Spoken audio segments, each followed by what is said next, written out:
विगत कई दिनों बाद हमारे बीच में आचार्य अखिलेश शर्मा जी, जो कि जलगांव महाराष्ट्र से आते हैं, हम लोगों के बीच में विद्यमान है। हमारे पूर्ण कर्म कुछ फलित हो गए हैं, जिससे उनके दर्शन मिले हैं। वो बहुत ही आर्य जगत के प्रकांड विद्वान है, और संस्कृत के अंदर वैदिक साहित्य के उनकर बहुत अच्छी पकड़ है। तो वो हम लोगों के बीच में आए, उनका बहुत बहुत वंदन, अभिनंदन, स्वागत, और हम लोगों का मार्ग करके हम लोगों को कृतार्थ करें। आइए माननीय अखिलेश शर्मा जी, आपका बहुत बहुत वंदन, अभिनंदन, स्वागत। जी, सबको सादर नमस्ते। मेरी आवाज ठीक ठाक आ रही है? जी। जी, ठीक।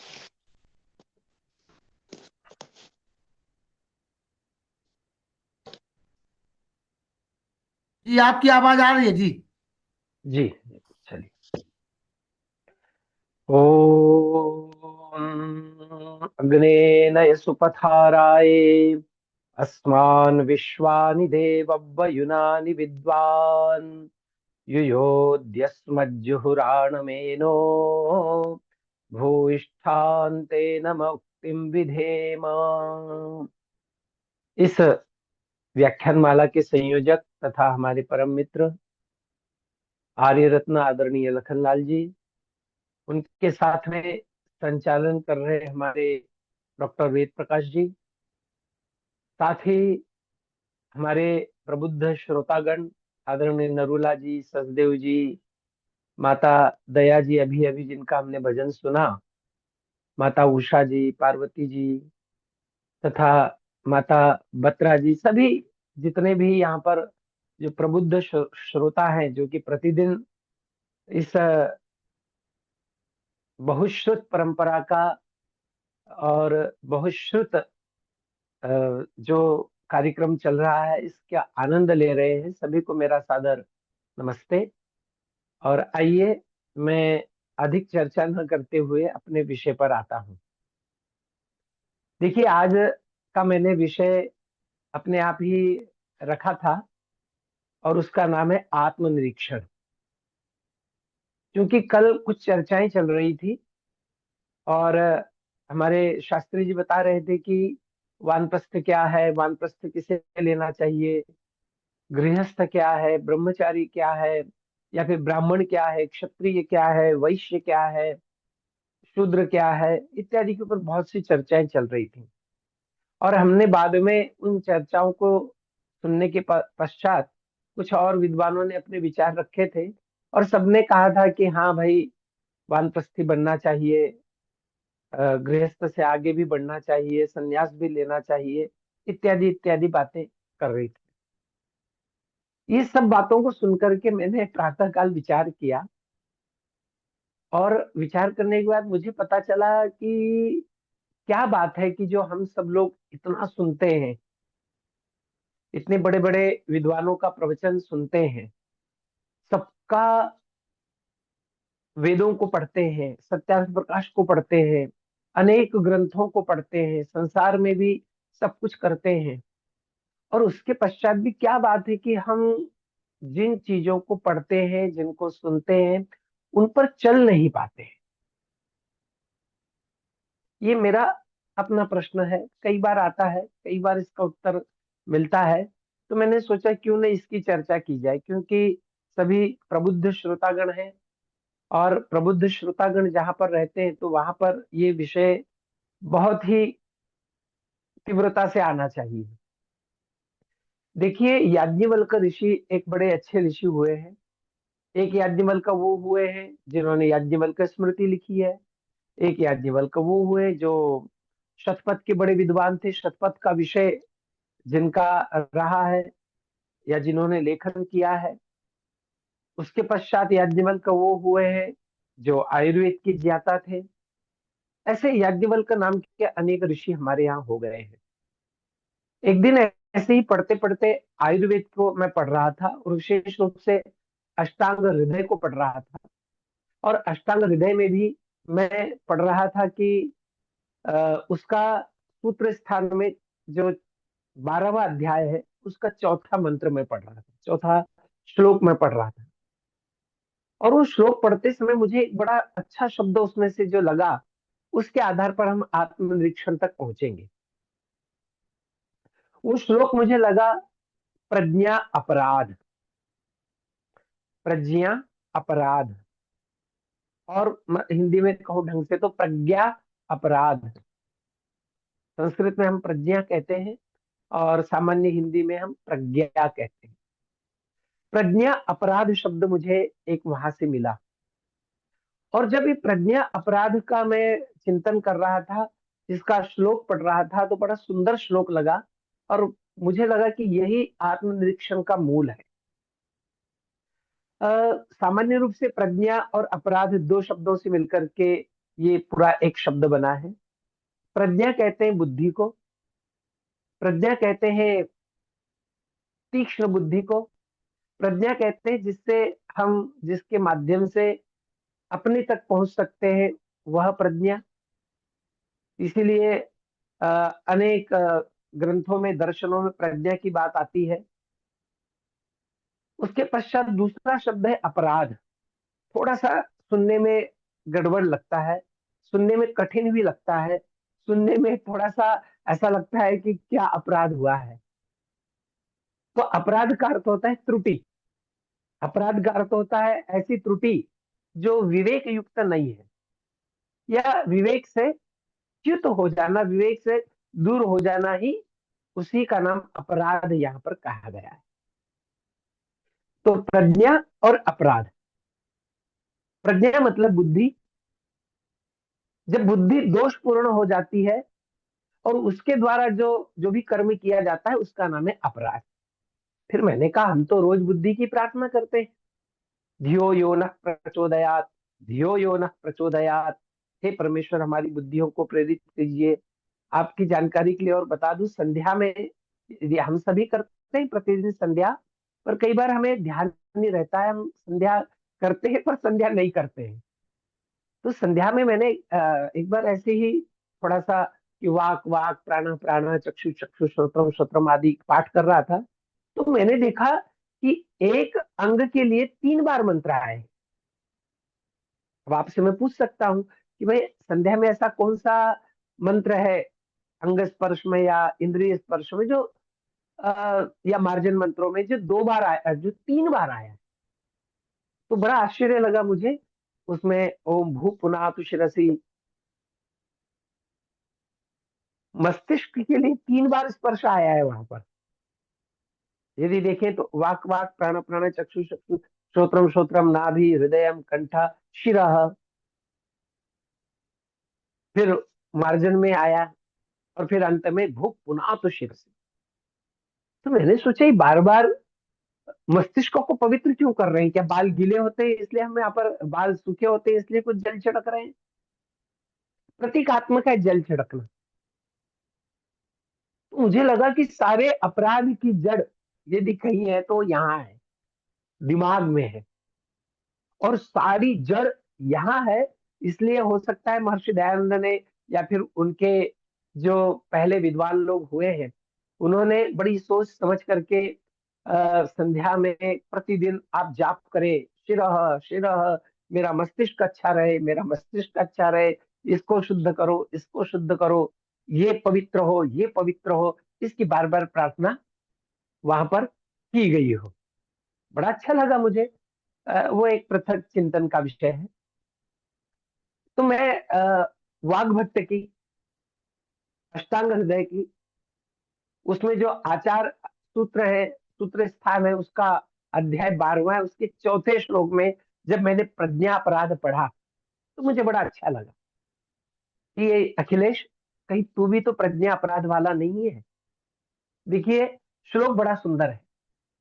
बुद्धि धैर्य स्मृति भ्रष्ट, ध्यान से सुनना, बुद्धि धैर्य स्मृति भ्रष्ट, कर्मम यत् कुरुते अशुभम, कर्मम यत् कुरुते अशुभम, प्रज्ञापराधम तम विद्यात सर्वदोष प्रकोपणम।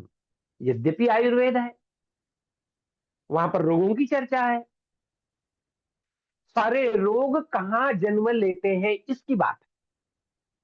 सारे रोगों की उत्पत्ति कहाँ से होती है? तो मैंने सोचा, क्या रोग केवल शरीर के ही होते हैं क्या? क्या रोग मन के नहीं होते हैं क्या? क्या रोग, रोग का वह अर्थ है जो व्यक्ति को परेशान कर दे, जो व्यक्ति को पूरा दिमाग से विचलित कर दे, जो मनुष्य को क्या करूं, क्या नहीं करूं, कैसे करूं, किस प्रकार करूं, ये सोचने के लिए मजबूर कर दे, ये सोचने के लिए उसे चिंतित कर दे।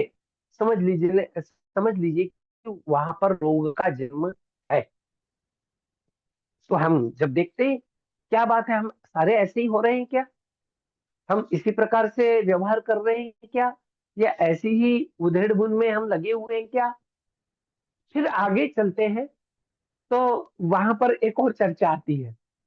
वो कहते हैं कि धी, धृति, स्मृति, विभ्रष्ट, इन्हीं के ऊपर चल करके आत्मनिरीक्षण तक पहुंचेंगे। कहता है धी, धी का अर्थ होता है बुद्धि, बुद्धि। फिर कहता है धृति, धैर्य। फिर कहता है स्मृति, स्मृति अर्थात स्मरण। इनसे जो व्यक्ति भ्रष्ट हो जाता है, और इनको भ्रष्ट होने पर जो भी कार्य करता है, वो अशुभ कार्य कहलाते हैं। और उन्हीं अशुभ कार्यों को प्रज्ञा अपराध कहा गया। और ये प्रज्ञा अपराध संसार में सबसे बड़ा अपराध कहलाता है। आप कहेंगे अभी और थोड़ा सा खुलासा कीजिए, और थोड़ी सी इसके बारे में बताइए कि हम तो पढ़े लिखे हैं, हम तो रोज संध्या करते हैं, या हम तो ऐसा करते हैं, हम तो वैसा करते हैं। नहीं, मैंने तो इसलिए पहले अपने आप को बताया कि मैं भी प्रज्ञा अपराधी हूँ, अनेक कामों में हूँ। तो हम सब कैसे हो गए प्रज्ञा अपराधी? हम तो बुद्धि से योग्य कार्य करते हैं। फिर आता है कि भाई, बुद्धि से बुद्धि से भ्रष्ट होना क्या कहलाता है? इसी का नाम तो प्रज्ञा अपराध कह रहे हैं ना वो, कि बुद्धि से विचलित हो जाना, बौद्धिक त्रुटि कर लेना, दोषपूर्ण निर्णय कर लेना, और दोषपूर्ण निर्णय करके उसके अनुसार आचरण करना ही प्रज्ञा अपराध कहलाता है। फिर कहा मैंने, जैसे कि पहले चर्चा की, प्रज्ञा का अर्थ, दूसरा अर्थ होता है ज्ञान। प्रज्ञा हम ज्ञान को भी कहते हैं, और अपराध अर्थात दोष को कहते हैं। ज्ञान पूर्वक किया गया दोष। फिर आप कहेंगे कि हम तो ज्ञान पूर्वक कोई दोष नहीं करते हैं, सब दोष अज्ञान पूर्वक करते हैं। भाई, फिर ये ऋषि इस बात के लिए क्यों कह रहा है कि ज्ञान पूर्वक किया गया दोष? तो मुझे भी आश्चर्य लगा। हम तो भाई जो चीज पता रहती है, हमें हमें यदि पता है कि ये रास्ता, इस रास्ते में खड्डा है, इस रास्ते में कांटे हैं, तो हम उस रास्ते से नहीं जाते हैं, हम दूसरे रास्ते से जाते हैं। या फिर इस रास्ते से गए तो वहां पर दस्यु मिलेंगे, अर्थात चोर मिलेंगे, डाकू मिलेंगे, तो हम उस रास्ते को छोड़ देते हैं। और जिस रास्ते से, जो राजमार्ग है, जो महामार्ग है, जहां से सब लोग जाते हैं, उस रास्ते को अपना लेते हैं हम। फिर हम तो कोई दोष करते नहीं है, जानबूझ करके दोष हम नहीं करते हैं। ये इस अखिलेश के साथ में अधिकांश लोग यही मानते हैं कि मैं ज्ञान पूर्वक दोष करता नहीं हूं। मैं भी ऐसे ही मानता था। फिर मैंने थोड़ा और चिंतन किया तो तीन बातें मुझे पता चली। क्या बात पता चली? वहां पर पता चली कि देखिए, ज्ञान पूर्वक दोष क्या कहलाता है? किसी भी नियम की उपेक्षा करना, ये ज्ञान पूर्वक दोष है। ध्यान दीजिएगा, किसी भी नियम की उपेक्षा करना।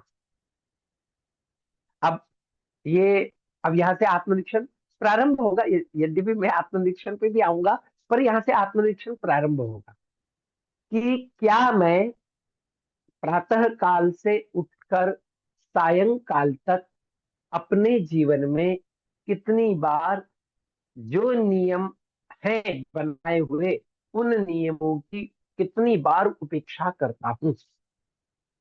अब आप चाहे वो स्वास्थ्य संबंधी ले लीजिए, जीवन संबंधी ले लीजिए, और किन्हीं संबंध में ले लीजिए आप सारी।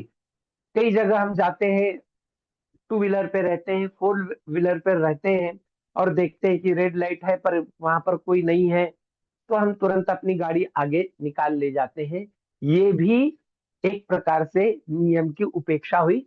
आगे दुर्घटना होती है, क्या क्या होता है वो हम सब जानते हैं।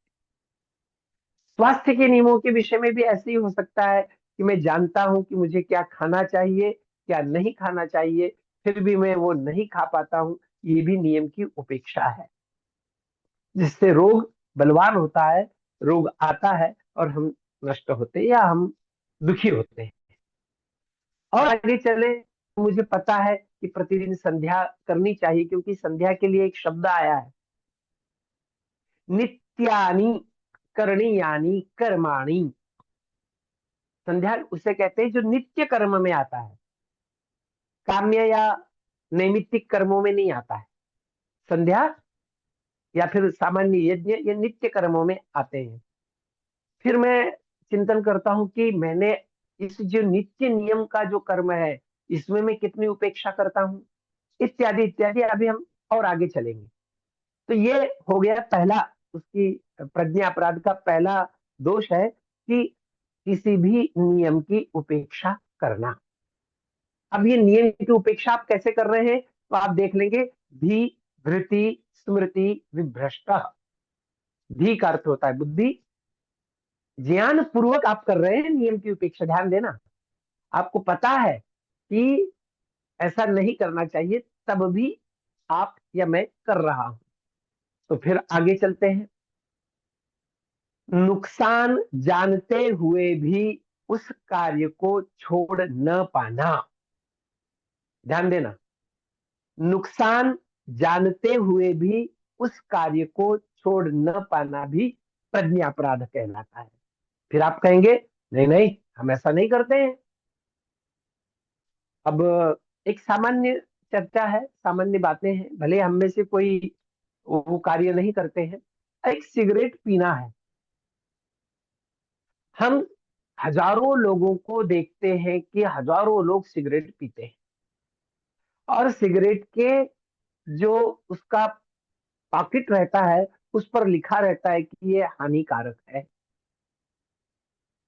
तंबाकू के ऊपर भी बड़ा डेंजरस एक चित्र बना रहता है कि यह हानिकारक है। तब भी हजारों लोग सिगरेट पी रहे हैं, तंबाकू खा रहे हैं। इतना ही नहीं, आज प्रत्येक डॉक्टर भी ये कह रहा है कि भाई मांसाहार मत करो, ये हानियां होंगी। फिर भी लोग कर रहे हैं। अब आप कहेंगे हम तो ये सब करते नहीं है, मैं भी नहीं करता हूँ। बहुत अच्छा लगा मुझे कि मैं कम से कम यहाँ तो पास हुआ। फिर मैंने आगे सोचा, क्या सोचा कि नुकसान जानते हुए भी मुझे पता है कि प्रतिदिन व्यायाम करना चाहिए, फिर भी मैं व्यायाम नहीं कर पाता हूँ। ये क्या हुआ? ये भी तो नियम को जानते हुए उसकी उपेक्षा करना हुआ। नियम को जानते हुए भी, नुकसान जानते हुए भी नहीं छोड़ पाए। मुझे पता है प्रातः काल जल्दी उठना चाहिए, फिर भी नहीं उठ पाता हूँ। मुझे पता है कि प्रातः उठते से ही सुबह सुबह पेट भर के नाश्ता नहीं करना चाहिए, फलाहार लेना चाहिए, उत्तम पदार्थ लेना चाहिए, चाय इत्यादि नहीं पीनी चाहिए, है कॉफी नहीं पीनी चाहिए, या अन्य अन्य अन्य अन्य बात। फिर भी यदि नुकसान को जानते हुए भी क्रोध नहीं करना चाहिए, तो मैं बहुत बड़ी बात होगी, मैं तो छोटी छोटी बातें आपको बताना चाह रहा हूँ। क्रोध नहीं करना चाहिए, लोभ नहीं करना चाहिए, मोह नहीं करना चाहिए, सब जानते हैं, जानते हैं। और जानने के बाद भी क्या होता है कि हम करते हैं, हम इनका नुकसान भी जानते हैं। यदि मैं कठोर शब्दों का प्रयोग करूंगा तो क्या क्या परिणाम हो सकते हैं, पत्नी के ऊपर क्या हो सकते हैं ये भी पता है, बच्चों के ऊपर क्या हो सकते हैं ये भी पता है, माता पिता के ऊपर क्या हो सकते हैं ये भी पता है, पड़ोसी के ऊपर क्या हो सकते हैं ये भी पता है, फिर भी मैं करता हूँ। इसका नाम ही क्या है? प्रज्ञा अपराध। तीसरी बात, तीसरी बात बड़ी गजब की बताई है। कई बार क्या होता है कि ज्ञान और स्मृति के अभाव में भी मैं गलतियां करता हूं, मुझे पता ही नहीं है। तो फिर मैं गलती करता हूँ। एक एक सूरदास रोड पार कर रहा था, उसके आगे आगे एक व्यक्ति और रोड पार कर रहा था। सूरदास ने पीछे से उसे धक्का दे दिया। जैसे ही धक्का लगा, उस आदमी के मुख से निकला, अंधा है क्या? और जैसे ही उसके मुख से निकला, अंधा है क्या, तो वैसे ही उसने देखा, अरे ये तो वास्तव में अंधा है। तुरंत कहा, भाई क्षमा करें, आइए आइए इधर से आ जाइए, और उसे वो पार लगा देता है। यहाँ पे कौन सी गलती हुई थी? ज्ञान की गलती हुई। पर जैसे ही ज्ञान बदला, तो गलती सुधार ली। इसे हम ज्ञान की गलती कहते हैं। कहीं कहीं स्मृति की गलती होती है। मुझे पता होता है, मैं रोज विचार करता हूं कि कार्बोहाइड्रेट्स जो है पदार्थ मुझे नहीं खाने चाहिए भोजन में। मैं रोज संकल्प लेता हूँ, सुबह उठूंगा, मैं रोज संकल्प लेता हूँ, क्रोध नहीं करूंगा। मैं प्रतिदिन जो है तो विचार करता हूँ, ईर्ष्या द्वेष में नहीं फंसूंगा। प्रतिदिन संकल्प लेता हूँ, किसी की निंदा न सुनूंगा, मैं करूंगा। प्रतिदिन संकल्प लेता हूँ कि वेद का स्वाध्याय करूंगा। प्रतिदिन संकल्प लेता हूँ कि यज्ञ करूंगा। परंतु जैसे ही समय आता है, मैं भूल जाता हूँ, और भूल जाता हूँ, और फिर याद भी नहीं करता हूँ। तो फिर गड़बड़ हो जाती है, फिर प्रज्ञा अपराध हो जाता है। क्योंकि मैंने ही, मुझे किसी ने कहा भी नहीं कि भाई कल से तुम ऐसा ऐसा करना। मैं खुद ही अपने आप सोचता हूँ, अपने आप करने का प्रयत्न करता हूँ, और फिर भूल जाता हूँ। इसे कहते हैं स्मृति भ्रष्टा। तो देखिए, तीन बातें बताई: धी, धृति, स्मृति विभ्रष्टा। अब और आगे चलते हैं। इसको यदि थोड़ा विस्तार से कहे, ये तीनों को स्पष्ट करके कहे, तो देखो, मोह, लोभ और अहंकार। मोह है एक तो, एक लोभ है एक तो, और एक अहंकार है। ये तीन प्रकार से भी हम गलतियां करते हैं, प्रज्ञा अपराध करते हैं। जैसे मोह, बड़ा उदाहरण ले हम तो कैकेयी का उदाहरण ले सकते हैं। पुत्र मोह था, कैकेयी को भी पुत्र मोह था, और दशरथ को भी पुत्र मोह था। और उस मोह के कारण क्या हुआ हम सब जानते हैं। ये मोह है। मोह के दशरथ की बात छोड़िए, मोह के कारण धृतराष्ट्र का क्या हुआ, महाभारत में क्या हुआ, वो भी हम जानते हैं। मोह के कारण यदि आज का उदाहरण ले, तो राहुल गांधी का क्या हो रहा है। ये सब मोह के कारण है। और मोह का कारण ले हम, तो हमारे आर्य समाज के पदाधिकारियों की भी बात कर सकते हैं। उनका भी क्या हो रहा है, मोह के कारण ही तो है ना। मैं ही प्रधान बना रहा हूँ, या मेरा ही बेटा प्रधान बन जाए, या मेरा ही भाई बन जाए, या मेरा ही जो भी कोई अपना है वही बन जाए। ये भी सब मोह है। इसको आप और कुछ मत देखिए। जब तक तीर नाभि में नहीं लगेगा, तब तक सुधार संभव नहीं है, तब तक आत्मनिरीक्षण संभव नहीं है। आप ज्यादा आगे में उसे आगे ज्यादा विस्तारित में मत सोचिए, बस इतना ही सोचिए, बस ये मोह है। और ये मोह छूटा तो आनंद है, मोह रहा तो दुख है। और इसलिए दुख आता है, अन्य बातें आती हैं। मैं उसको, क्योंकि हम सब जानते हैं, उसको विस्तार में नहीं बताना चाहूंगा कि ये मोह है। और ये मोह जो है, वो व्यक्ति को प्रज्ञा अपराध के लिए प्रवृत्त करता है। मैं जानता था कि मेरा बेटा दुर्योधन योग्य नहीं है राज्य के लिए, फिर भी मैंने उसे राज्य पद पर बैठाने का निश्चय किया। महाभारत का एक बड़ा सुंदर और पहला श्लोक है, देखिए आपको आश्चर्य होगा कि महर्षि व्यास कितनी डिंडिम घोषणा करते हैं। महर्षि व्यास क्या कहते हैं, सब कहते हैं। आज की बात तो कितनी, मतलब, सोचनीय है। वो कहते हैं, ऊर्ध्व बाहु विरोम्येश न कश्चित शृणोति माम, धर्मा दर्थश्च कामश्च सधर्म किन्नु सेव्यते। वो कहते हैं, भाई मैं दोनों हाथ ऊपर उठा उठा करके, चिल्ला चिल्ला करके कह रहा हूं, यह धर्म है, यह अधर्म है, इसका आचरण करो, इसका आचरण मत करो। फिर भी धर्मादर्थश्च कामश्च, मैं कह रहा हूं ये धर्म है, ये अर्थ है, ये काम है। धर्मादर्थश्च कामश्च सधर्म किन्नु सेव्यते। पुनरपि उस धर्म को कोई अपनाना क्यों नहीं चाह रहा है? यद्यपि उन्होंने वहां उसका उत्तर बहुत विस्तृत रूप से दिया है, पर वो उसका उत्तर मुझे इस आयुर्वेद के अष्टांग हृदय ग्रंथ में प्राप्त हुआ। वो कह तो मैंने उसका चिंतन किया तो मुझे लगा इसका नाम ही प्रज्ञा अपराध है। जानते हुए भी कुएं में गिरना, समझते हुए भी। भाई हम सभी तो कुएं में गिरते जा रहे हैं ना, सोते। हम भले ही आंखें हैं हमारी, परंतु आंखों पर पट्टी बांध, हमारी भी पट्टी बनी हुई। केवल हम कह सकते हैं गांधारी ने पट्टी बांधी थी, पर केवल गांधारी ने पट्टी नहीं बांधी थी। इसलिए शास्त्रों में कहा जाता है कि इस संसार में कौन जागता है? केवल देवता लोग ही जागते हैं, बाकी सब लोग सोए रहे। देवता लोग ही जागते हैं, क्योंकि जो जागता है ना, उसे जागता है का तात्पर्य कितना गजब का है, वो सोता नहीं है। और सोता नहीं है मतलब वो इंद्रियों से सोता नहीं है, अर्थात प्रतिक्षण उसका आत्मनिरीक्षण चलते रहता है। मैं आऊंगा आत्मनिरीक्षण पर। और प्रतिक्षण, और जैसे आंख में थोड़ा सा भी कचरा प्रवेश करने पर मैं आंख को तुरंत धोने लगता हूँ, पानी में डालता हूँ, गुलाब जल डालता हूँ। और यदि नहीं, ये भी, इससे भी कुछ संभव नहीं हुआ तो तुरंत मैं नेत्र चिकित्सक के पास जाकर के सर्वप्रथम आंखों की चिकित्सा करवाता हूँ। क्योंकि मैं पैर का कांटा एक बार सहन कर लेता हूँ, सब कांटे सहन कर लेता हूँ, पर आंख के अंदर छोटा सा कचरा भी मैं सहन नहीं कर पाता हूँ। ठीक इसी प्रकार से आत्म निरीक्षण करने वाला व्यक्ति भी अपने अंदर प्रवेश करने वाले दुर्गुण के लिए भी चिंतित हो जाता है। कैसे निकालूं, कैसे दूर करूं, कब दूर करूं?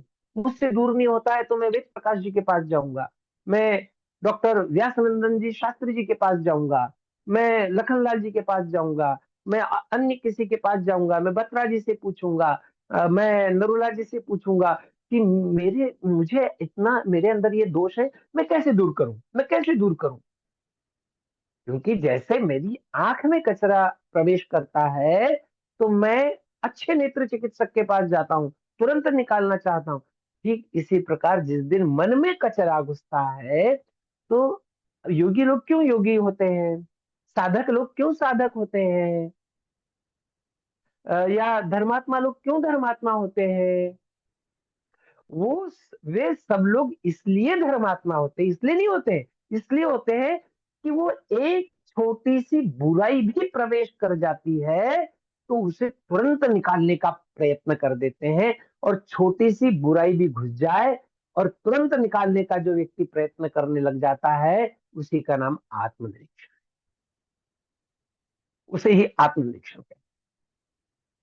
हमारे गुरुकुलों में हम जब पढ़ते थे, आज भी होता होगा, जरा कम जाना हो पाता है, तो संध्या के बाद में, ध्यान देना, संध्या के बाद में हमारा आधे घंटे का या सोने से पहले हमारे आधे घंटे का हमारे लिए विशेष प्रशिक्षण होता था आत्मनिरीक्षण का। हम में से कितने लोग हैं आत्मनिरीक्षण करते हैं? स्वामी सत्यपति जी महाराज, हमारे स्वामी अमृतानंद जी महाराज हमें सदा कहते रहते थे, भाई आत्मनिरीक्षण करो। फिर हम जब ध्यान करने बैठते थे तो हम कहते थे हमें तो ध्यान करते से ही बस आत्मनिरीक्षण ही आ रहा है, मेरे बहुत अच्छी बात है, सुधार की बात है। तो चलिए मैं आगे बढ़ता हूँ, मोह की बात बता रहा था कि मोह क्या है, ये भी प्रज्ञा अपराध है। फिर आगे का लोभ क्या है, ये भी महान प्रज्ञा अपराध है। क्या राम जानते नहीं थे कि सोने का मृग नहीं होता है? राम जानते नहीं थे? जानते थे।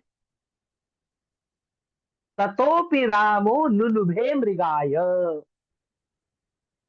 असंभवम। बड़ा सुंदर वर्णन आता है, प्रतिमा नाटक, जो कि कवि भास की रचना है। बड़ा सुंदर श्लोक उन्होंने लिखा है असंभवम हेम मृगस्य जन्म ततोपि रामो लुलुभे मृगाय। इतनी बड़ी बात है। असंभवम हेम मृगस्य जन्म ततोपि रामो लुलुभे मृगाय। प्रायः समापन्न विपत्ति काले धियोऽपि पुरुषा मलिनो भवन्ति। क्या राम को पता नहीं था कि भाई सोने का मृग नहीं होता है? ततोपि रामो लुलुभे मृगाय। नहीं, पत्नी को भी दिखा है तो मुझे भी दिख गया है। ऐसे ही तो आज हम सबको ऐसे ही हो रहा है ना। या तो पत्नी को जो दिखता है वो पति को दिखने लग जाता है, पति को जो दिखता है पत्नी को दिखने लग जाता है। इसलिए दोनों लगे रहते हैं अपने अपने कामों में। तो कहते हैं कि जब बुद्धि गड़बड़ हो जाती है ना तो फिर ऐसा ही होता है। फिर कुछ का कुछ दिखाई देने लगता है। प्रज्ञापराध, विवेक से च्युत हुए और काम गड़बड़ हुआ। फिर आगे कहा अहंकार। अहंकार भी ऐसा ही है, प्रज्ञापराध का सबसे बड़ा मूल है। क्या कहता है? सबने समझाया रावण को, भाई सीता को छोड़ दे। मेघनाद भी आए, कुंभकर्ण भी आए, और भी विभीषण भी आए, सबने आया, पर नहीं सुना। क्यों नहीं सुना? मैं कितना शक्तिशाली हूं, मुझे कौन हरा सकता है। ऐसे ही होता है। हम समाज में जाते हैं, समाज में बैठते हैं। हमारी बड़ी बड़ी आर्य समाज की सभाओं का सत्यानाश इस अहंकार ने किया है। बड़े बड़े गुरुकुलों का नाश इस अहंकार से हुआ है। अहंकार आया, मैं पद नहीं छोड़ूंगा, मेरी गलती नहीं है, उनकी गलती। यदि सात्विक प्रवृत्ति का व्यक्ति हो तो कह देगा भाई ठीक है, मेरी गलती है, ठीक है। परंतु अहंकार मानने के लिए ही तैयार नहीं होता है कि मैं गलती करता हूं। अहंकार मान ही नहीं सकता है। और बस मैं गलती करता हूं ये न मानना ही प्रज्ञा अपराध।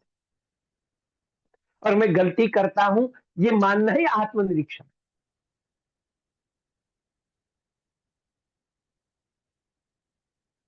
इस संसार में सबसे बड़ी बात यह है कि कोई भी व्यक्ति ये समझ में आ जाए अगर कि भाई मैं गलती करता हूं।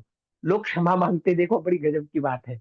लोग कई बार सॉरी कह देते, सॉरी सॉरी सॉरी, अरे गलती हो गई, गलती हो गई। तो मुझे एक मैं किसी मनोचिकित्सक का, मनोविज्ञान शास्त्री का एक लेख पढ़ रहा था, मुझे ध्यान नहीं आ रहा है उनका नाम।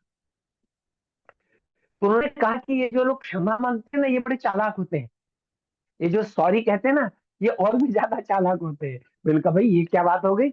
मतलब हमने क्या क्षमा भी नहीं मांगनी चाहिए, सॉरी भी नहीं कहनी चाहिए? तो उन्होंने कहा ये सॉरी इसलिए इसलिए नहीं मांगते हैं कि मैं गलती हो गई और अब दोबारा नहीं होगी। ये सॉरी इसलिए मांगते हैं या इसलिए मांगते कि उसकी नजर में मैं कहीं गलत सिद्ध न हो जाऊं। उसकी नजर में मैं कहीं गलत सिद्ध न हो जाऊं, इसलिए सॉरी मांगते हैं। उसकी नजर से बचने के लिए लोग सॉरी मांगते हैं, क्षमा मांगते हैं। यदि वास्तविक आत्मनिरीक्षण पूर्वक क्षमा मांग लें तो फिर कोई झंझट ही नहीं रहे। चरक भी ऐसी ही बातें करता है। महर्षि चरक भी यही बात कहते हैं। वो कहते हैं मन, वचन और शरीर संग्रहेण चाति योग भर्जं कर्म वांग मनः शरीर महितम अनुपदिष्टम यत्तम मिथ्या योगम विद्यात्। मिथ्या योग है इति त्रिविधम कर्म प्रज्ञापराधम इति व्यवस्थेत। ये प्रज्ञापराध है, मन, वचन और शरीर। मैं कल तीन बातें कह रहा था। कुछ मन के दोष हैं, कुछ वाणी के दोष हैं, और एक शरीर के दोष। ये तीन दोषों को भी मिटा लिया आत्मनिरीक्षण पूर्वक तो भी बहुत बड़ा काम हो जाएगा। शरीर के दोष क्या है? हिंसा, व्यभिचार और चोरी। ये शरीर के दोष हैं। आप हम हमें निरीक्षण करना पड़ेगा कि हम कितनी हिंसा करते हैं। हिंसा का अर्थ बस ये समझ लीजिए योग दर्शन की परिभाषा में कि किसी को मन वचन और कर्म से दुख देना, ध्यान देना है, किसी को भी मन वचन कर्म से दुख देना और दुख लेना, ये दोनों हिंसा है। देना ही दुख देना ही हिंसा नहीं है, दुख लेना भी हिंसा है। क्योंकि भाई ये शरीर को तो कष्ट होता है ना उसमें, मन को तो कष्ट होता है ना उसमें, इंद्रियों को तो कष्ट होता है ना उसमें। तो मैं हिंसा कितनी करता हूँ, और जब जैसे जैसे आत्मनिरीक्षण बढ़ता है ना, जैसे जैसे आत्मनिरीक्षण प्रारंभ होता है ना, तो फिर अपने आप ही प्रश्नों के उत्तर मिलने लग जाते हैं। और नहीं मिलते हैं तो फिर वही बात होती है, अच्छे से अच्छा चिकित्सक ढूंढा जाता है। कभी, अब आप लोगों ने किया होगा मैं नहीं जानता हूं, पर मैंने भी बहुत कम ऐसा किया है, इसलिए मैं अपनी बात बता रहा हूँ कि मैंने ऐसा इतनी जिज्ञासा से, तीव्र इच्छा से कभी हमारे पिताजी को भी नहीं पूछ पाया मैं कि नहीं बस मुझे ये मेरे अंदर दुर्गुण प्रवेश कर रहा है, इसे कैसे दूर करूं, आप बताइए। क्योंकि प्रज्ञा अपराध, क्योंकि अहंकार, क्योंकि मोह, क्योंकि लोभ वहां पर मेरे आड़े आ रहा है, अभी भी आड़े आता है। पर आप कम से कम आधे घंटे के लिए आड़ा आड़े आता है, तो 2 घंटे बाद में उसे दूर भी कर देता। तो ये आत्मनिरीक्षण की प्रक्रिया है। अभी आत्मनिरीक्षण और चलेंगे हम। तो कहता है मन से, मन के 3 दोष जैसे मैंने बताया, हिंसा, चोरी, चोरी भी अनेक प्रकार की है, व्यभिचार भी अनेक प्रकार का है। आपको आश्चर्य होगा व्यभिचार के बारे में सुन करके। महर्षि दयानंद लिखते हैं कि पुत्र उत्पत्ति का कार्य छोड़ करके पत्नी के साथ भी सहवास करना व्यभिचार है। अब इस परिभाषा में देख लेते हैं हम कितने सफल हुए हैं, कितने असफल हुए हैं। बहुत बड़ी बातें हैं ऋषियों की, पर हम सामान्य भी बातें कर ले, ये शरीर के 3 दोषों को छोड़ दें तो शुरू हो जाएगा आत्मनिरीक्षण। अभी ईश्वर की बातें मैंने अब करना छोड़ दी है। मैं अपने लिए बताता हूँ, मैं अब ज्यादा ईश्वर ईश्वर की बातें नहीं करता हूँ। मैं कहता हूँ भाई मैं अभी शरीर से ही इतना गड़बड़ मामला है मेरा, मन से ही इतना गड़बड़ मामला है मेरा, अ, वचन से ही गड़बड़ मामला है मेरा, तो ईश्वर की बात मैं क्यों करूं? क्योंकि ईश्वर ये कहता है भाई पहले शरीर से शुद्ध हो जाओ, पहले वाणी से शुद्ध हो जाओ, पहले मन से शुद्ध हो जाओ, तब फिर मेरी बात करना। और इनसे शुद्ध होना ही ईश्वर का कार्य है। ऐसे ही वाणी के 3 दोष हैं, असत्य भाषण, असंबद्ध भाषण, निंदा चुगली करना, ये सब वाणी के दोष हैं। इन दोषों को, भाई आत्मनिरीक्षण में क्या होता है, आत्मनिरीक्षण में, और ये आत्मनिरीक्षण करते करते तो बाद में होता है, पहले बैठ के ही करना पड़ता है।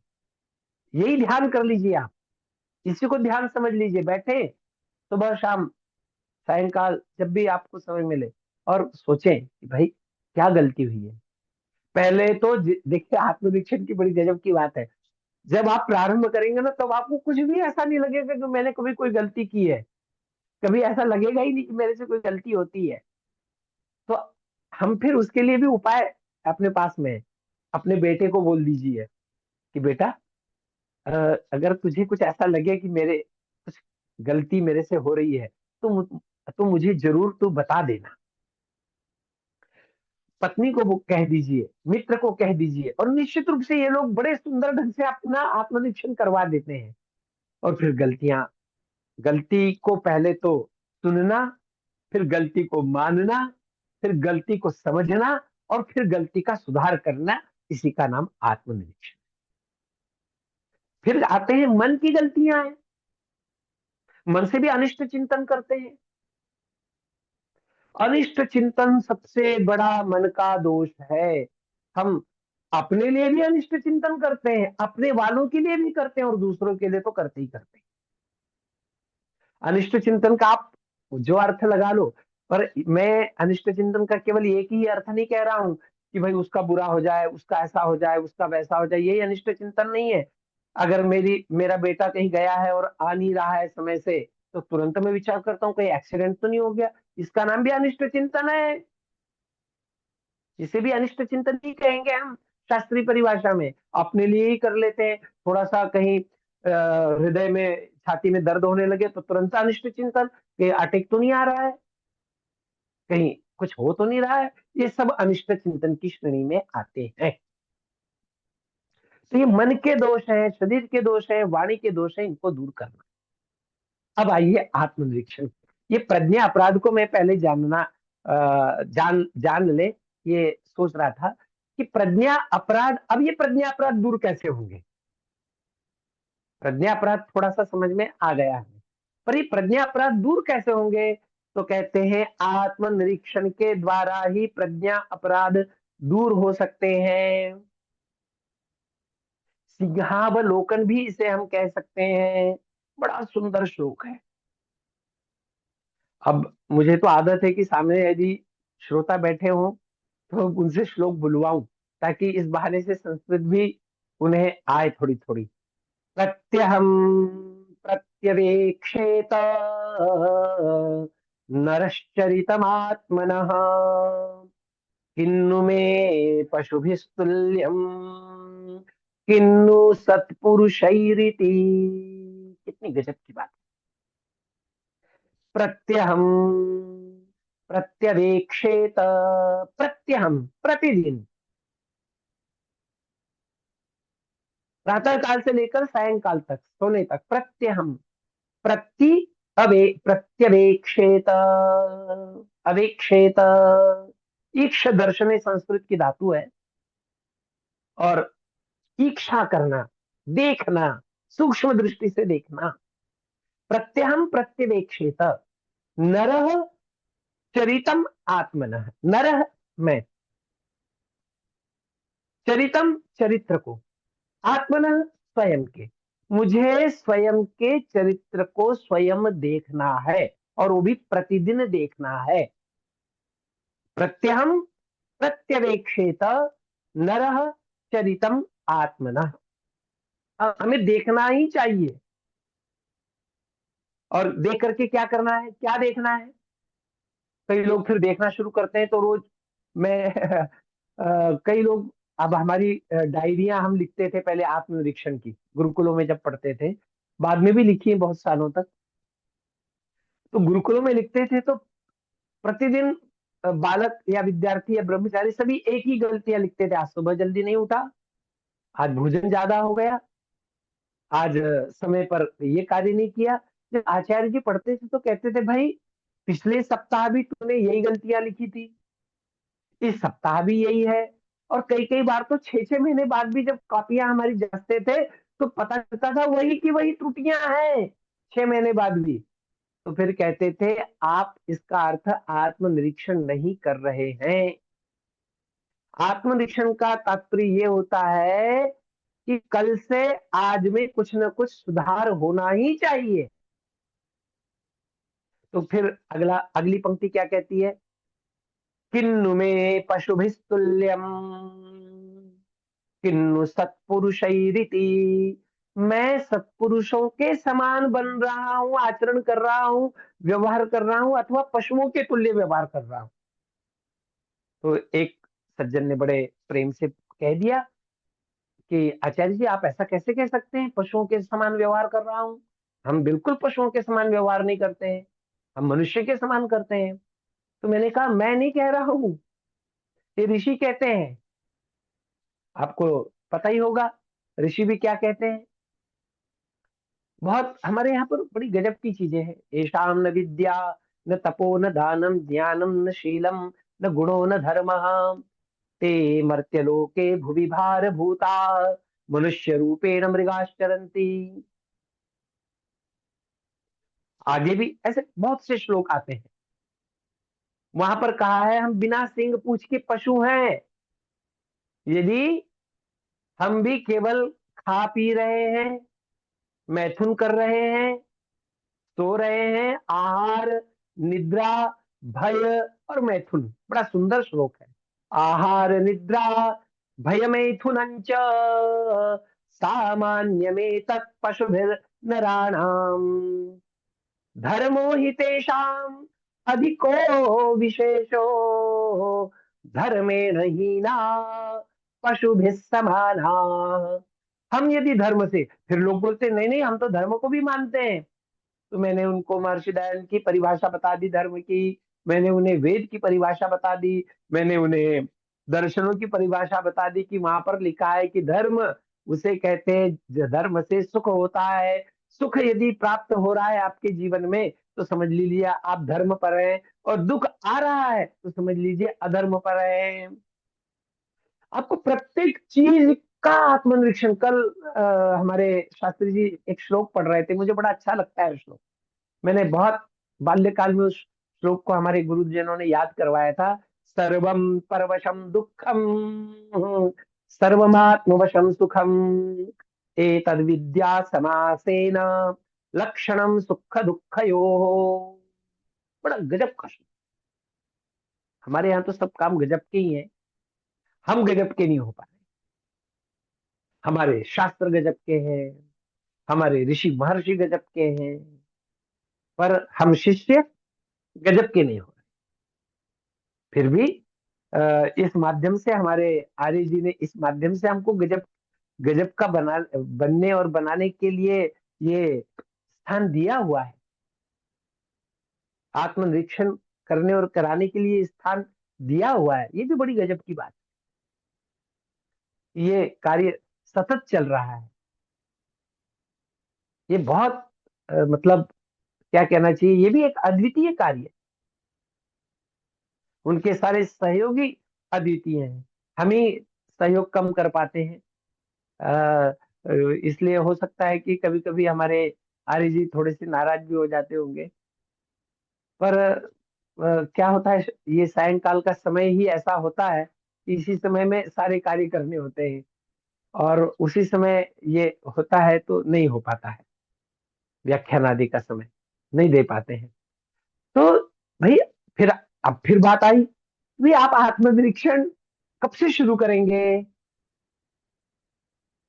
कल से, परसों से, एक सप्ताह बाद, या कब से शुरू करेंगे? अब आत्मनिरीक्षण समझ में आ गया, तो फिर ऋषि कहते हैं, याज्ञवल्क्य ऋषि, फिर वो कहाँ कहते हैं? फिर वे कहते हैं कहाँ पर? शतपथ में कहते हैं, अरे मनुष्यों न श्वः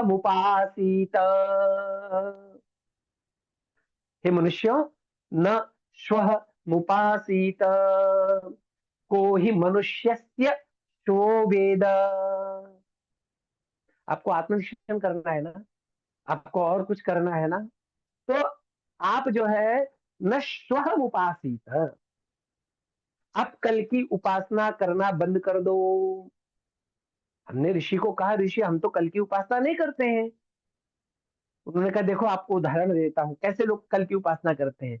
उन्होंने कहा ये जो शराबी जा रहा है ना, ये हमेशा कल की उपासना करते हुए शराबी बना है। हमने कहा भाई कैसे कल की उपासना करते हैं? उस शराबी को पता है कि मैं शराब के कारण पूरा लुट गया हूँ, पिट गया हूँ, घर में एक भी रुपया बचा नहीं है, फिर भी वो शराबी कहता है कल से नहीं पीऊंगा। ये जो जुआरी दिख रहा है ना, इसने अपनी पत्नी को भी दांव पर लगा दिया है, अपने घर को भी दांव पर लगा दिया है, अपने बच्चों को भी दांव पे लगा दिया, और कहता है बड़ा दुखी हूं, पर कल से मैं जुआ खेलना बंद कर दूंगा। फिर आगे कहते हैं, अरे भाई ये व्यभिचारी, ये नवयुवक, ये वृद्ध, ये बालक, ये गर्भस्थ शिशु भी, हम तो सुनते हैं, देखा तो नहीं है, पता भी नहीं है, पर ऐसा सुनते हैं। विद्वान ने कहा है कि गर्भ के अंदर भी शिशु रहता है, तो कहते हैं वो भगवान जी से प्रार्थना करता है जल्दी से बाहर निकालो, मैं आपकी ही भक्ति करूंगा, आपकी ही स्तुति करूंगा, आपकी ही प्रार्थना करूंगा, पर मुझे इस इस गंदगी से जल्दी से बाहर निकालो। पर बाहर निकालने के बाद वो भी भूल जाता है, वो भी कहता है कल करूंगा, कल करूंगा। अरे एक सेठ है, वो भी कहता है कि कल करूंगा, बूढ़ा हो चुका है, बहुत पैसे कमा लिए हैं, पर सोचता है नहीं अभी और इतना कर लूंगा तब कल से करूंगा। तो भाई आत्मनिरीक्षण जो करना चाहते हैं वो कल से न करें। संसार में सारी आशाओं का केंद्र कल है, और जो वही कल जो है निराशाओं का केंद्र भी है। आज, अभी, अभी से मेरा आत्मनिरीक्षण प्रारंभ हो जाए। हमें पता नहीं है, हमें बार बार कहा जाता है अश्वत्थमेनम। अरे मनुष्य तू अश्वत्थ है। क्या अर्थ होगा जी अश्वत्थ का? अश्वत्थ कहते हैं पीपल के वृक्ष को। पीपल का जो पत्ता होता है वो अश्वत्थ होता है, बहुत जल्दी झड़ते हैं पीपल के पत्ते। वैसे तो सभी चीजें जल्दी झड़ती हैं, पर पीपल के पत्ते भी बहुत जल्दी झड़ते हैं। तो हम भी कितनी जल्दी झड़ जाएंगे कोई पता नहीं है हमें, इसलिए हम अश्वत्थ न बने। हम जो है क्या बने, आज से, अभी से आत्मनिरीक्षण प्रारंभ कर दे। और ऋषि के इन शब्दों को याद रखें, शतपथकार के इन शब्दों को याद रखें। न श्वः मुपासीत, न मतलब नहीं, श्वः मतलब कल, उपासित मतलब कल की उपासना मत करो। को ही मनुष्यस्य श्वो वेद, किसी ने भी मनुष्य के कल को जाना, पहचाना, समझा नहीं है। तो आइए मैं यहीं पर अपना वक्तव्य समाप्त करता हूं। हम आत्म परीक्षण करें, प्रज्ञा अपराध से बचें और अपने जीवन को सफल करें। धन्यवाद। ओम नमस्ते। बहुत बहुत आभार सिद्धे पंडित डॉक्टर अखिलेश शर्मा जी। दीपू पाल जी, बांग्लादेश। आइए दीपू पाल जी। दीपू पाल जी, अपूर्वा पाल जी, दोनों बांग्लादेश से जुड़े हुए, दोनों लोग वीडियो खोल करके आ जाइए। दीपू जी अनम्यूट कर लीजिए। दीपू जी अनम्यूट कर लीजिए। तो वो नहीं कर पा रहे। आइए देवेंद्र सिंह आर जी, बड़े भैया स्वागत है आपका। भाई साहब बहुत बहुत धन्यवाद, और सभी के लिए बहुत ही विनम्रता पूर्वक मेरा नमन, सभी साथियों के लिए। आचार्य डॉक्टर अखिलेश शर्मा जी को सुन रहा था, और जब वो आपकी प्रशंसा कर रहे थे कि आप इस कार्यक्रम को निरंतर चलाते हैं, तो मैं ये सोच रहा था कि मेरे शब्दों की पुनरावृत्ति हो रही है, मेरे भावों की पुनरावृत्ति होती है, हो रही है।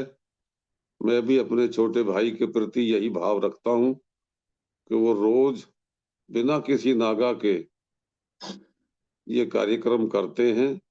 जो परोपकार का कर्म है, कर्तव्य है, उसको अपने को पूरा करते हैं। बहुत अच्छा कार्य है आपका जो है। आचार्य प्रवर जो है, जो कह रहे थे अभी कि हमको आत्म परीक्षण करना चाहिए, हमें आत्मनिरीक्षण करना चाहिए, इसको बहुत ही सुंदर भाव से, बहुत ही सुंदर तरीके से उन्होंने प्रस्तुत किया है। बहुत अच्छा लगा उनका प्रवचन, उनका मार्गदर्शन जो हमको प्राप्त हो रहा था इस विषय में जो है। बहुत सुंदर एक बात आई है यजुर्वेद के 40वें अध्याय के 15वें मंत्र में, ओम कृतो स्मर है, किलबे स्मर है, कृतम स्मर है। इस शब्द को देखते हैं तो ओम कृतो स्मर है की बात जब जहां तक हम करते हैं, हमें अपने किए हुए का भी स्मरण करना चाहिए। कृतो स्मर है, जो हमने किया उसका स्मरण करना चाहिए। अब हमने वो क्या किया, हमने कितना उचित किया, कितना अनुचित किया, हमें क्या करना चाहिए था और हम क्या कर बैठे, क्या हम ऐसा कभी निरीक्षण करते हैं? और यदि ऐसा हम निरीक्षण कर लें, ऐसा हम आत्म परीक्षण कर लें, ऐसा हम आत्म परिष्कार कर लें, तो ये बहुत बड़ी बात है। उसी से जो सत्यार्थ प्रकाश के चौथे समुल्लास में महर्षि दयानंद ने लिखा है कि किया हुआ कर्म कभी निष्फल नहीं होता, उसी यजुर्वेद के 40वें अध्याय के 15वें मंत्र के आधार पर वहां पर यह बात आती है। लेकिन आचार्य प्रवर जो कह रहे हैं वो बहुत अच्छी बात ये कही उन्होंने कि अगर हम इस प्रकार से सोचते, इस प्रकार से विचार करते रहें, तो जो ये बात आती है, सती मूले तद विपाको जातिर आयु भोगा। ये बात बहुत बहुत ही इम्पोर्टेंट है। आचार्य पिरवर इसको बहुत अच्छे तरीके से जानते हैं, समझते हैं, और भी जो विद्वान साथी बैठे हैं वो भी सब जानते समझते हैं कि जो विपाक है, जो कर्म का फल है, उसी से हमें जाति, आयु और भोग प्राप्त होते हैं। जाति, आयु और भोग के लिए जो हमारे 5 क्लेश हैं, अस्मिता, अविद्या, राग, द्वेष और अभिनिवेश, इनके कारण ही हमको जाति, आयु और भोग प्राप्त होते हैं। तो हमें आत्म विकास करने में, आत्मन्वी बनने में, आत्म परिष्कार करने से, आत्म विश्लेषण करने से, आत्मवेत्ता बनने के पश्चात ये सब दूर करने लेना चाहिए।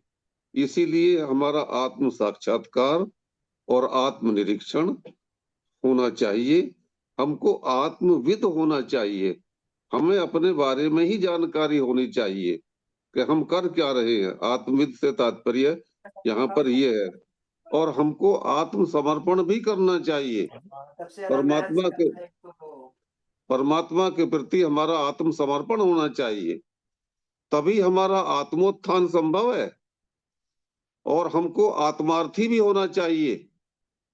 आत्मार्थी के अलावा, आत्मोत्सर्ग के अलावा बहुत सारी बातें हैं जो हमें आत्मा को ही अर्पण कर देना चाहिए परमात्मा के प्रति। वो ही पूर्ण समर्थन है, वो ही पूर्ण समर्पण है परमात्मा के प्रति जो है। हमको आत्मयागी होना चाहिए। हमें अपनी आत्मा को ही यज्ञ में आहुति प्रदान कर देनी चाहिए। ईश्वर जो है प्राणिधान के माध्यम से जो हमको प्राप्त होता है, ईश्वर प्राणिधान के माध्यम से, तो उसी से जो ये बात आती है, उसी से हमको हमारा कल्याण संभव होता है। जो आत्म विश्लेषण की और आत्म परिष्कार की बात आचार्य प्रवर कर रहे थे, वो बहुत ही सुंदर बात उन्होंने कही है।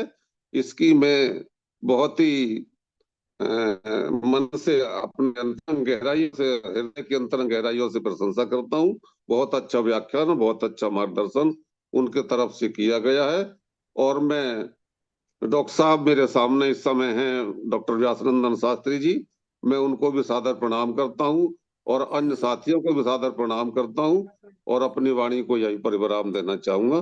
बहुत बहुत धन्यवाद आप सभी का। नमस्कार। बहुत बहुत आभार सम्मानित देवेंद्र सिंह आर जी, जो हमारे सुप्रसिद्ध इतिहासकार हैं doctor Rakesh Kumar R G. आप उनके बड़े भ्राताजी, हमारे भी बड़े भ्राताजी हैं। मैं चाहूंगा इसी प्रकार से आप अपना समय जरूर हमें यहाँ देते रहे जब भी आपके पास उपलब्धता हो। आइए डॉक्टर व्यासनंदन शास्त्री जी। ओम ओम ओम इंद्रं वर्धन्तो अप्तुरः कृण्वन्तो विश्वमार्यम् अपघ्नन्तो अरावणः। ओम शांति शांति शांति ओम। आर्यों का महाकुंभ और भारत को समझो अभियान के अंतर्गत हम सभी श्रवण कर रहे थे आदरणीय आचार्य प्रवर अखिलेश शर्मा जी को, जिन्होंने बहुत ही सुंदर ढंग से आत्मनिरीक्षण के अंतर्गत प्रज्ञापराध जैसे शब्दों का प्रयोग शास्त्रीय ढंग से किया है। निसंदेह व्यक्ति आत्मनिरीक्षण अवश्य किया करे, क्योंकि आत्मनिरीक्षण एक ऐसा हमारे पास परमात्मा ने उपादान रूप में या शस्त्र रूप में कह लीजिए दिया है, जिसके द्वारा हम उसका सदुपयोग कर सकते हैं बेहिचक बेधड़क। लेकिन दुर्भाग्य है कि हमारे पास उसकी समझ, जिसको प्रज्ञा कहते हैं, वह नहीं हो पाती। और प्रज्ञा हमारी मेधा की वह सीढ़ी है जिसके बारे में कहा गया है नव नवोश में शालिनी प्रज्ञा, अर्थात वो नित्य नए चीजों को अन्वेषण करे, नित्य नित्य अच्छी ज्ञान विचारधारा को निरंतर खोलने का प्रयास करे, वही बुद्धि प्रज्ञा कहलाती है। तो यही बुद्धि हमारे पास जब कमी हो जाती है तो हम आत्मनिरीक्षण करने में अक्षम अपने आप को समझते हैं। और इसी भाव को लेकर के हमारे सम्माननीय भ्राताश्री और हमारे बड़े ही आदरणीय वकील साहब श्री देवेंद्र सिंह आर्य जी के विचार श्रवण कर रहे थे। निसंदेह ये विचार जब विद्वानों के साथ घटित होता है और अपने आप में जब इस पर विचार करते हैं तो निश्चित रूप से हम सबों का यह विशेष संबल होना चाहिए कि हम जो बात कहते हैं उन्हें सबसे पहले अपने से ही शुरुआत कर देना चाहिए। और यही जब व्यक्ति के पास नहीं होता है तो हम बोल करके भी नहीं बोलते हैं, सुन के भी नहीं सुनते हैं, देख के भी नहीं देखते हैं। ये सारी चर्चा उपनिषद साहित्य में जो आई हैं वो इसी कारण हुआ करती है। और व्यक्ति को चाहिए कि मन, वचन और कर्म से, मनसा वाचा कर्मणा, जब व्यक्ति को एक होना होगा और जब व्यक्ति एक होता है तभी आचार्य श्री की बातें हमारे समझ में आने लगेंगी। हम जैसा अपने लिए सोचते हैं वैसा हम दूसरे के लिए भी सोचें। और ऐसा विचार जब व्यक्ति कर लेता है तभी एक बात स्पष्ट होने लगती है, यद मनसा ध्यायति तद वाचा वदति, यद वाचा वदति तत् कर्मणा करोति, यद कर्मणा करोति तद भी संपद्यते।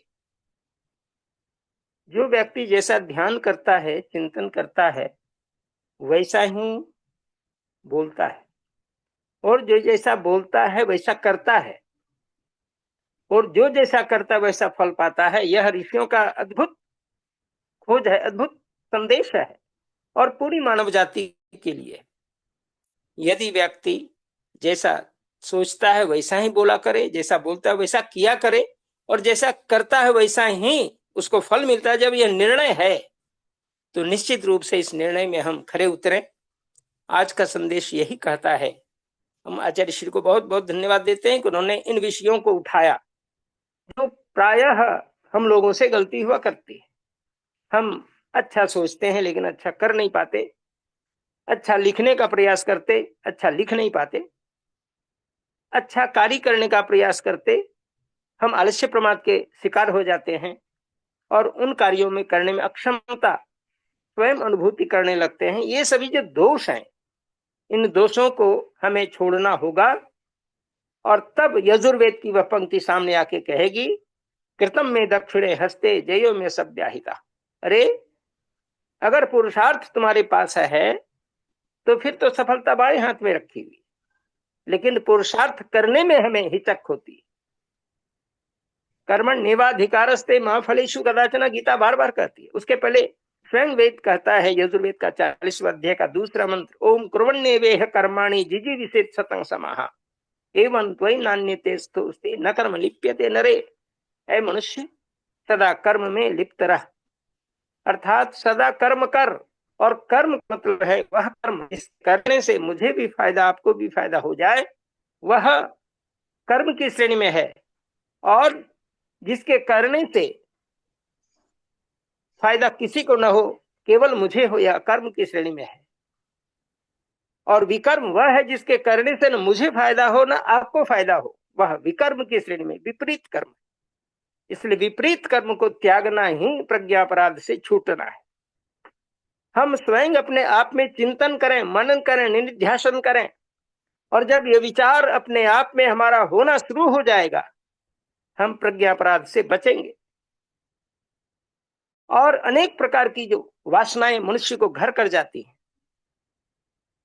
इसी के कारण घटती हैं कि हम उन पर आलोड़न विलोड़न नहीं कर पाते, चिंतन मनन नहीं कर पाते, निधिध्यासन नहीं कर पाते, जिसके कारण कि ये सभी घटनाएं, ये सभी विचार की प्रवृत्तियां जो घटित प्रवृत्तियां हैं या घृणित प्रवृत्तियां हैं, ये व्यक्ति को परेशान करती रहती। इसलिए ऋषियों का संदेश है, उत्तिष्ठत जाग्रत प्राप्य वारण निबोधत सुरस्य धारा निशिता दुरत्यया दुर्गम पथस्तत् कवयो वदन्ति। कठोपनिषद की पंक्ति बार बार कहती है, ए मनुष्य उठो, जागो और अपने विभूतियों, जो आपके पूर्वज हैं, ऋषि हैं, मुनि हैं, उनके विचारों को आप अनुसरण करो, क्योंकि यह रास्ता कठिन तो है। छुरस्य धारा निशिता दूरत्यया, जैसे छुरे की धार बड़ी निशिता, बड़ी तीव्र होती, तीक्ष्ण होती है, थोड़ी भी गलती हो तो हाथ कट जाए। यह रास्ता कठिन है, लेकिन जो इसमें चल पड़ता है वह निश्चित ही भाग्य का स्वयं निर्माता होता है। वह दूसरे को नहीं कोस सकता, और परमात्मा उसी की मदद करता है जो सत्य राह पर चलने के लिए स्वयं तैयार होता है। वह किसी का आसरा नहीं देखता कि वो चलेगा तब हम चलेंगे, वो करेगा तब हम करेंगे, वो सोचेगा तब हम सोचेंगे। ऐसा विचार मूर्खों का विचार होता है, अप्रज्ञात भाव का विचार होता है। हम अपनी प्रज्ञा को खो देते हैं, और इसी प्रज्ञा के खो देने के कारण ही प्रज्ञा अपराध होता है। हम अपनी बुद्धि को परिष्कृत नहीं कर पाते, चिंतन को परिष्कृत नहीं कर पाते, मन के अंदर वासनाओं को हम घेरे रहते हैं, जिसके कारण कि हमारा मन मलिन हो जाता है। तभी तो वेद कहता है मन से हमेशा सत्य संकल्प करो। अभी तुरंत हम लोग श्रवण कर रहे थे, अपने से ही लोग, थोड़ी सी घटना हुई कि मन में बुरे बुरे विचार आने लगते हैं, क्या होगा, कैसा अशुभ तो नहीं हो गया। ये सारे कारण इसलिए हैं कि हमारे मन के अंदर विकार हैं, हमारे मन के अंदर मलिनताएं हैं, हमारे मन के अंदर इतना गलत भाव भरे पड़े हैं, जिसका हमने शोधन नहीं किया, प्रक्षालन नहीं किया, जिसके कारण ये अविद्याएं फैलती है। इसलिए संध्योपासना, ब्रह्म यज्ञ, देव यज्ञ, ये दो ऐसे महान अस्त्र हैं जिनके माध्यम से हम जीवन में ये सारी गलतियों को धोने में सक्षम हो सकते। प्रातःकाल उठना, ईश्वर चिंतन करना, तदुपरांत जल आदि पी करके शौचादि क्रिया से निवृत्त होना, उसके पश्चात ब्रह्म यज्ञ आदि कर्म में लिप्त हो जाना, देवी यज्ञ आदि कर्म में लिप्त हो जाना, योगाभ्यास का समय निकालना, उसी में से स्वाध्याय के समय निकालना, फिर अपनी ड्यूटी में चला जाना। ये सारे जो विषय हैं, ये सारे हमारी दिनचर्या के विषय, और ये दिनचर्याएं तभी गलती कर पाती या उस पर हम नहीं चल पाते, हमारी दिनचर्या तभी गलत हो जाती है जब हम उन कर्मों की उपेक्षा करते हैं। और ये उपेक्षा भी प्रज्ञापराध ही है, क्योंकि उपेक्षाएं होती हैं उस समय जब हम अपनी बुद्धि को उस ओर लगाने से वंचित कर देते हैं। आलस्य प्रमाद सामने आ जाता है। इसलिए आलस्य और प्रमाद को धोने का संकल्प का आज का यह वक्तव्य रहा। हम अपनी आलस्य प्रमाद को धोएं, क्योंकि आलस्य और प्रमाद जो है ना, ये बहुत बड़ा शत्रु हमारे अंदर बैठा हुआ। हम लोग पढ़ा करते थे, उसमें छह दीर्घ माने दोष, षड्दोषा पुरुषे नेह हातव्या भूतिमिच्छता निद्रा तंद्रा भयं क्रोधा आलस्यं दीर्घ सूत्रता। कहा कि मनुष्य को, पुरुषार्थी को अगर अपना ही कल्याण की इच्छा हो तो उसे इन छह दोषों को छोड़ देना चाहिए। निद्रा, नींद, असमय में नींद का शिकार हो जाना। तंद्रा, जगा हुआ महसूस अपने को करना लेकिन फिर भी हम पड़े हैं। भय, डरना। क्रोधा, किसी भी छोटी छोटी बात पर क्रोध करना, आलस्य करना। और दीर्घ सूत्री होना, बड़ा दीर्घ सूत्री, अर्थात ये काम हम करेंगे लेकिन काम करने में स्वयं कुताही बरतते हैं, स्वयं उसमें आगे बढ़ने में अक्षम अपने को समझ पाते हैं। हाँ, आज नहीं कल करेंगे, कल नहीं परसों करेंगे, परसों नहीं एक हफ्ता बाद करेंगे, अगले माह करेंगे। ऐसा विचार जो है यही दीर्घसूत्री विचार है। और दीर्घसूत्री विनिश्यति, जो व्यक्ति दीर्घसूत्री होता है उसका स्वयं वह नाश करने का कारण बन जाता है, वह निश्चित ही नष्ट हो जाता है। ये सारे विचार का केंद्र का अन्वेषण भाव ऋषियों ने जो कह दिया है, उन भावों को हम लोग आज श्रवण कर रहे थे आचार्य अखिलेश जी के श्रीमुख से। निसंदेह ये विचार हम लोगों को प्रोत्साहित करते हैं, स्वयं चिंतन के लिए मजबूर करते हैं, स्वयं मनन चिंतन और निध्यासन करने के लिए अपने को जगाते हैं। और जब जगते हैं तो निश्चित रूप से अपनी जो विभूतियां हैं, हमारे ऋषि मुनि, साधु संत, महात्मा ज्ञान, उनकी आज्ञाओं का पालन करने में सक्षम होते हैं और तब हम लक्ष्य को प्राप्त कर लेते हैं। और लक्ष्य को प्राप्त करने के लिए हमारा पुरुषार्थ जगता है। इन पुरुषार्थों को प्राप्त करने के लिए हमें इस ओर आने की आवश्यकता है। हमारे और भी अन्य वक्तागण इसमें अपनी टिप्पणी देंगे। मैं अपनी बात को यहीं पर विराम देता हूं और आचार्य श्री अखिलेश जी को बहुत बहुत साधुवाद धन्यवाद देता हूं और माननीय देवेंद्र सिंह आर्य जी को भी धन्यवाद देता हूं। बड़ा अच्छा उन्होंने कहा है। वेद मंत्र का प्रमाण देते हुए वायुर्निमृतम मथेदम भस्मांतग्वं शरीरम ओम कृत्वा स्मर क्लिव्य स्मर कृतंग स्मर, ये सारे हमें प्रज्ञाक्रांत से बचाने के लिए हैं। हम ऐसा करें ऐसा करें ऐसा करें, अपने किए हुए कर्मों को सोचें। ये सोचना हम कर क्या रहे हैं, किसके लिए क्या कौन सा कर्म कर दिया, ये आत्मनिरीक्षण का जो भाव है हमारे शास्त्रों में, खासकर परमात्मा ने वेदों में यह दे दिया है। इसलिए हमें आज उस पर विशेष निगरानी करने की आवश्यकता है। तभी हम अपने आप को सुरक्षित कर पाएंगे और अपने कर्तव्य पर अड़े होंगे और तभी हम मानव कहलाएंगे। इन्हीं शब्दों के साथ बहुत बहुत धन्यवाद हमारे माननीय लखनलाल आर्य जी को, जो इतना सुंदर व्याख्यान माला चला करके हम लोगों का मार्ग दर्शन करते रहे हैं। इनके लिए परमात्मा उन्हें बहुत ही इसी प्रकार की सद्बुद्धि और प्रज्ञा को बढ़ाते रहे, तभी हम लोग स्वयं जगे रहेंगे और दूसरे को भी जगाने की कोशिश करेंगे। बहुत बहुत धन्यवाद सभी इस जुड़े हुए सभी अंतर्जालीय कार्यक्रम में जुड़े हुए सभी सम्मानित वक्ताओं को, श्रोताओं को, मातृशक्तियों को बहुत बहुत नमन। धन्यवाद। शांति पाठ। ओम द्यौः शांति अंतरिक्षं शांति पृथ्वी शांतिरपः शांतिरोषधयः शांति वनस्पतयः शान्तो विश्वे देवाः शांति ब्रह्म शांति सर्वं शांति शांतिरेव शांति श्यामा शांतिरेधि।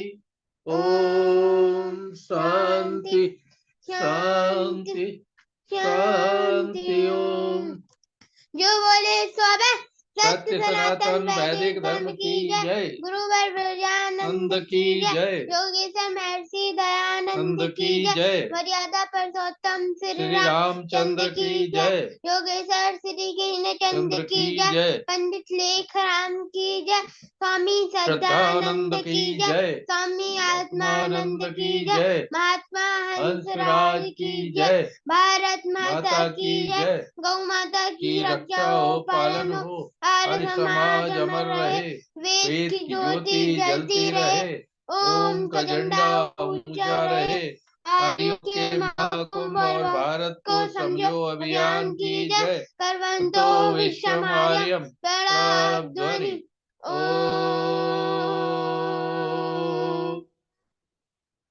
वैदिक अभिवादन सबको नमस्ते जी। ओम सर्वेभ्यो नमः।